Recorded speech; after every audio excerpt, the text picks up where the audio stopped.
Assalamualaikum guys. Aku mau proses pembikinan sukrol. Ini guys, FB ku yang salsabila ini udah dipakai orang guys. Ini sebenarnya rame banget FB ku ini guys, karena sangat memotivasi banget. Aku tuh kalau apa guys, bikin konten dan secara langsung itu bukan cuma apa guys untuk baper-baperan saja, tapi aku benar-benar memotivasi gitu loh guys, mengasih yang positif ya. Jadi tuh rame banget, mungkin ya ada yang iri apa ada yang apa, aku ya kurang paham ya guys. Tuh dipakai orang, dan sering kali aku setiap bikin FB itu dipakai orang. Itu mungkin orang yang pengen tahu tentang hidupku, tentang diriku, atau orang cuma ngiri bagaimana, aku juga nggak tahu ya guys. Yang jelas seperti itu orang-orang yang tidak baik lah ya guys ya. Aduk semacam lem nanti ya, lengket itu ya. Aduk jangan lepas dari adukan. Nah, seperti ini nanti jadi mini sop Taiwan 1 2 3 Citra Rasa Indonesia 1 2 3. Itu aku bikin sukro guys. Nah, ini tadi guys, aku kasih kanji atau tepung tapioka 2 sendok makan. Ini buat celupan ini nanti ya, 2 sendok makan. Nah, 2 sendok makan. Lalu diaduk-aduk sampai mengental kayak seperti ini. Nanti hasilnya lebih cantik dan lebih mantap ya. Dan setelah itu guys, nanti sediakanlah tempat yang benar. Cari tempat dulu ya. Ya, seperti ini. Maaf belum sedia. Bikin kacang sukro guys, aku dipercepat saja ya guys. Hasilnya seperti ini guys, dipercepat saja ya. Nih prosesnya dipercepat. Nah cantik banget kan guys. Nih aku bikin kacang sukro sendiri guys. Dulu tuh aku sampai beli-beli ya, lumayan mahal guys kalau beli sendiri. Beli itu. Nah setelah bikin sendiri guys, wih mantepnya luar biasa, cantik seperti bikinan pabrik pokoknya. Ini pertama kalinya aku bikin guys nih. Cantik hasilnya seperti bikinan pabrik. Itu hasilnya guys, sukro, kacang sukro ya. Canggih itu loh guys.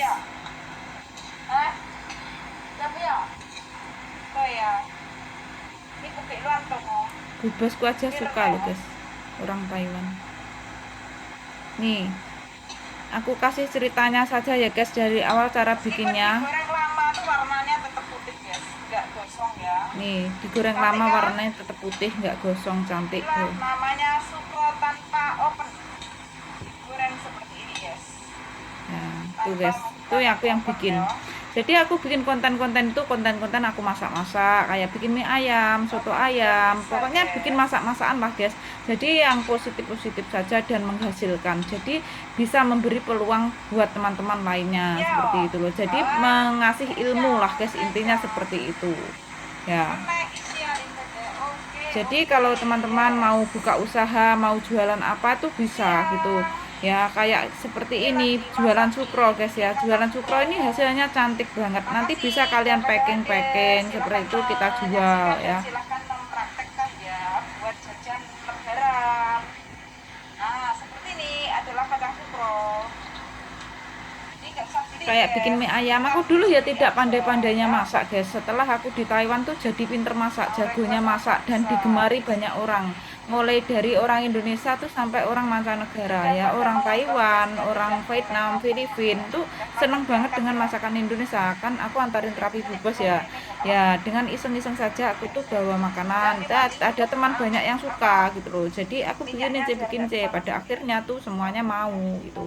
Dan pada akhirnya itulah menjadi peluang bagiku gitu loh. Jadi aku tuh ngasih konten-konten yang positif-positif saja ya. Kadang aku bikin video gitu, kalau orang yang nggak tahu ya, bikin video-video kirain genit lah, kirain baper apa dan lain-lain sebagainya. Padahal apa yang aku pakai, apa yang aku kenakan itu tanpa aku sadari orang-orang suka gitu loh guys. Beli bajunya di mana, beli gamisnya di mana, beli pasminanya di mana, tasnya di mana. Lah apa yang aku kenakan itu kan aku jual gitu. Jadi tanpa aku harus teriak-teriak, cukup aku bikin video real nyata ya guys, itu sudah mengundang apa guys, peluang untuk aku gitu loh, mendapatkan penghasilan seperti itu. Jadi jangan salah sangka, jangan salah kira gitu guys. Kadang orang-orang yang nggak tahu seperti itu. Kadang aku bikin testi orang beli, kadang testi uang, testi apa ya guys. Itu testi sebagai testi bahwa aku benar-benar jualan real, bukan abal-abal seperti itu. Karena aku dari dulu guys, dari di Indonesia sudah menjadi wanita mandiri yang berkarir dan pengusaha. Nah, karena aku sampai ke Taiwan ini guys, karena kena musibah tahun 2012 bulan 4-an tuh mulai kena musibah. Aku 2012 akhir tahun aku pergi ke Taiwan. Dan di PT kurang lebih 3 bulanan aku terbangkan ke Taiwan tuh, tepatnya tuh hari Kamis tanggal 28 bulan 2 2013. Pertama kali aku masuk di rumahnya Pak Bosku ini hari Jumat tanggal 1 bulan 3 2013 seperti itu. Sampai saat ini aku di sini 3 kontrak, sudah 8 tahun 4 bulan ini ya. Jadi aku tetap semangat, tetap fokus tujuan, fokus impian. Niatku dari rumah aku ingin merubah nasib ya. Niatku dulu dari rumah seperti ini guys. Satu, pertama aku ingin melunasi hutang-hutang. Padahal hutang-hutang itu bukan aku yang makan uangnya guys, melainkan nasabah-nasabah dari mantan suamiku yang tidak bertanggung jawab. Itu uangnya entah kemana saja, aku ya juga nggak tahu yang sesungguhnya ya. Tapi aku mau rela membayar semua itu hutang, rela berjuang demi meninggalkan anakku masih 5 tahun 5 bulan. Sampai sekarang ini anakku umur 14 tahun 3 bulanan ya. Aku di sini 4 tahun 4 bulan kayak guys ya. 14 tahun 4 bulan ya sekarang. Aku di sini 8 tahun 4 bulan ya. Seperti itu.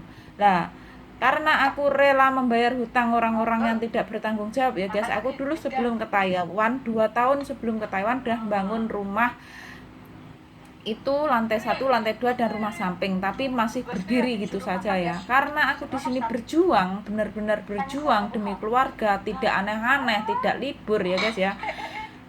Uang tuh benar-benar terkumpul, bahkan aku mengomset tuh aku tabung lewat Pak Bosku 10.000 NT per bulan ya. Kurang lebih 4 juta lebihan ya guys tahun 2015-16 saat itu ya. Sekarang udah 500.000 lebih, 1.000 NT Taiwan ya. Dan itu aku bisa bawa pulang menjadi ratusan juta guys. Padahal kontrak pertamaku potong gaji aja 9 bulan ya. Itu sudah aku buat bayar hutang, udah beli motor saat itu tahun 2014 tuh New Vixen tuh harganya berapa? 28 juta 800-an kalau nggak salah ya. Itu padahal aku masih potongan gaji, potong kontrak 9 bulan. Sudah bisa nyicil utang-utang ya, meskipun belum lunas semuanya. Utang gara-gara nasabah yang tidak bertanggung jawab. Aku rela berjuang demi menutup hutang-hutang para nasabah yang tidak bertanggung jawab. Aku rela berkorban rumah tanggaku sampai hancur guys. Seperti itu. Hancur 8 tahun 4 bulan aku di sini sia-sia, pengorbananku, perjuanganku dibalas dengan seperti itu. Dan akhirnya cerai ya, tapi nggak apa-apa, aku tetap semangat. Makanya buat pembelajaran pada semuanya ya, kalau kita ditinggal ke merantau itu, yang entah itu suaminya atau istrinya, selama pasangan kalian tuh baik-baik saja sama kita, janganlah pernah untuk menyakiti dan menyanyiakan. Karena yang 1000 datang belum tentu sama dengan yang 1 pergi. Seperti itulah intinya ya. Sebaik-baiknya orang yang kita pandang sekarang guys, belum tentu itu baik untuk selamanya. Jangan cuma memandang yang di luar lebih sempurna dan sebagainya. Belum tentu itu menjamin kita untuk bahagia selamanya. Seperti itu guys. Namanya karma itu tetap berjalan dan tetap berlaku gitu loh guys. Sekarang ibaratnya menikmati bahagianya, belum tentu ke depannya bagaimana. Apalagi kita sudah mempunyai anak, mempunyai istri. Kalau yang cowok, kalau yang istri sudah mempunyai suami, mempunyai anak, sampai menyanyiakan seperti itu, itulah apa kata anak itu juga bisa berkata guys. Anak itu juga bisa berontak suatu saat, seperti itu loh. Jadi ya kita itu harus apa ya guys, harus saling mengerti lah. Kalau ada yang salah, ada yang apa, saling diluruskan ya, gimana salahnya, seperti itu. Karena ingatlah, kita berjuang demi keluarga, bukan untuk dinikmati sendiri, seperti itu guys. Makanya buat pembelajaran teman-teman lainnya juga ya, kayak seperti orang-orang mencintai suaminya orang dan mencintai bojone uang, pada akhirnya berujung kematian, seperti itu ya. berujung mengakhiri hidupnya sendiri. Ya, seperti itu. Siapa yang rugi? Selain kita rugi diri kita sendiri, juga kasihan dengan keluarga kita, terutama anak, orang tua sudah menanggung semuanya lah guys, menanggung sedihnya, malunya, dosanya, semuanya lah ya. Aku pun bukan wanita yang sempurna, bukan wanita yang suci, bukan wanita yang apa guys, nggak punya dosa gitu loh guys. Semuanya mempunyai salah, dosa, dan kilap dengan caranya aja yang berbeda-beda seperti itu. Tapi semua itu tergantung pada kita diri pribadi masing-masing. Kita mau tetap ke jalan yang salah, apa mau tetap ingin merubahkan yang lebih baik seperti itu. Ya wis cita-citaku wis ngono lho guys. Terahna aku kan wis cerai guys, ibaratnya wis memang wis mantan suamiku wis milih dengan pilihan yang barunya. Ya udah, aku pun nggak apa-apa gitu. Dulu aku sempat memperjuangkan guys, tapi selama perjuanganku tidak dihargai ya sudah, aku mundur gitu loh guys. Aku tuh sebenarnya bukan tipe orang bosan lalu pergi. Sebenarnya aku tipe orang yang suka memperjuangkan, tapi selama perjuanganku sudah tidak dihargai lagi, lebih baik aku untuk memilih pergi. Itu lebih tenang dan lebih damai gitu loh guys. Dan aku lebih fokus kerja, lebih fokus berkarir, jadi tidak ada pikiran yang aneh-aneh, jadi nggak mempunyai beban pikiran gitu loh. Kalau itu kan sudah menjadi pilihan dia, sudah menjadi pilihan hidup dia, menjadi bahagia dia, ya biar dilakukan. Kalau aku pribadi seperti itu. Kalau bisa aku perjuangkan, aku perjuangkan gitu. Nggak bisa aku perjuangkan, ya kenapa aku menyanyiakan diriku sendiri gitu loh, menyiksa diriku sendiri seperti itu. Yang penting aku utama anakku, harus bahagia anakku seperti itu. Jadi buat teman-teman juga janganlah berkecil hati apabila kita lagi diuji dalam rumah tangganya ya guys, karena Allah itu masih sayang pada kita. Kalau Allah itu tidak sayang pada kita guys, nggak mungkin Allah itu memberi ujian pada kita. Allah itu memberi ujian pada kita supaya kita itu tetap ingat pada Allah. Selagi kita diberi ujian pasti kita menyebut namanya Allah, berarti kita selalu ingat gitu loh. Berarti Allah itu masih sayang mengingatkan kita seperti itu. Dan Allah memperpisahkan dengan pasangan kita itu juga sayang pada kita. Kita tidak dibiarkan untuk berkelanjutan sakit hati seperti itu. Ya, pesan untuk suami yang tidak setia ya, betapa bodohnya Anda sampai-sampai tidak bisa membedakan mana wanita yang banyak digilir orang dan mana wanita yang setia cuma melayani Anda.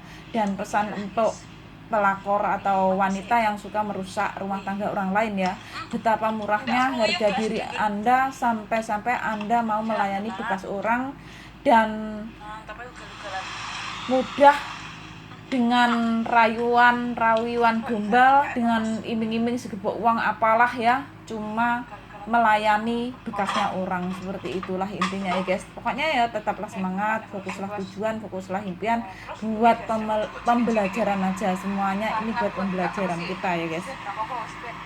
Ya seperti itu guys, jadi jangan pernah berkecil hati lah ya. Aku doakan yang itu masnya Mbak TKW Mimi Lampung Tengah itu ya, semoga dia mendapatkan pasangan yang lebih baik lah, karena aku juga merasakan sebagai wanita, merasakan seperti apa yang dirasakan masnya itu ya. Ibaratnya kita benar-benar setia pada pasangan tapi ternyata pasangannya seperti itu guys.